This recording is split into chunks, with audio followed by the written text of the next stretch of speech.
we gather here at the Cebu City Jail Female Dormitory to formally welcome you and to announce to witness the accreditation of BGMP Alima Primary Care Facility under the PhilHealth Yakap, Yaman ng Kalusugan Program. Accreditation and quality assurance. Gipalapdan sa PhilHealth ang ilang yakap program pinaagi sa pagpadangat niini sa Cebu City Jail Huwebes, Marso 26. Sa pakigtambayayong sa Bureau of Jail Management and Penology kon BGMP 7 ug human gi-accredit ang Alima Primary Care Facility ubos sa maong programa sa PhilHealth, makatagamtam na ang mga persons deprived of liberty kon PDL sa mga benepisyo sa programa.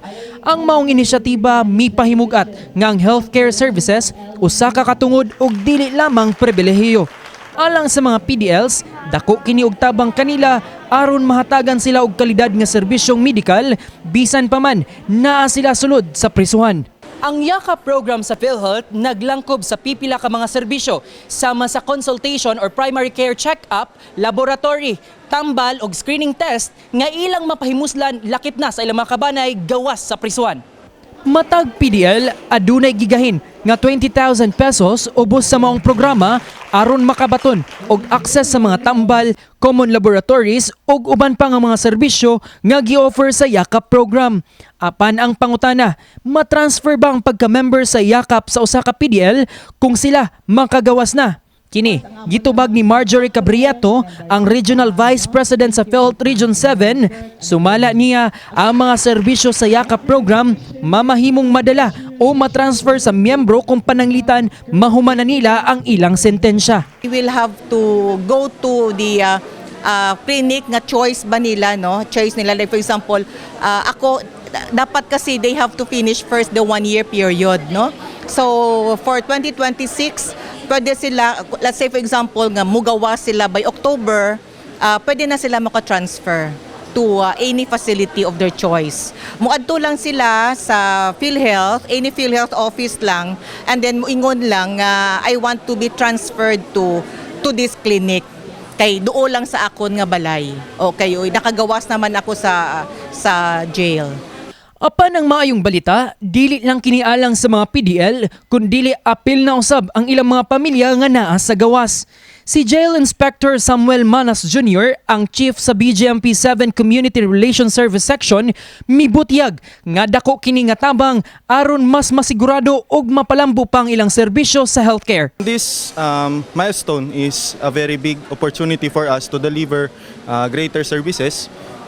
Through this, mas mapapaganda namin yung serbisyo namin para sa mga PDL dahil mararamdaman ng ating mga PDL na sila ay hindi napabayaan, kundi sila ay marami pong programa na para sa kanila.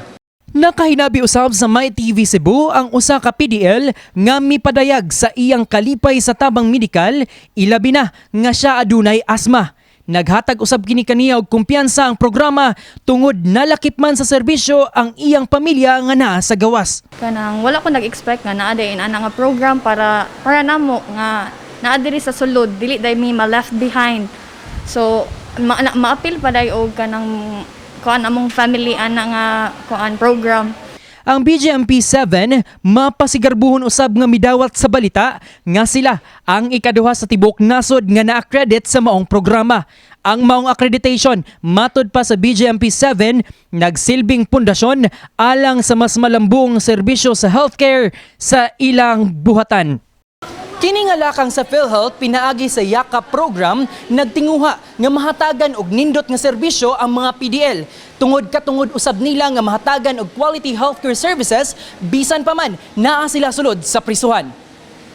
Kini si John Mark Ababo, USJRCom intern, kauban sila Rogelyn Morales ug Bianca Sadaya, CTU interns alang sa MyTV Cebu.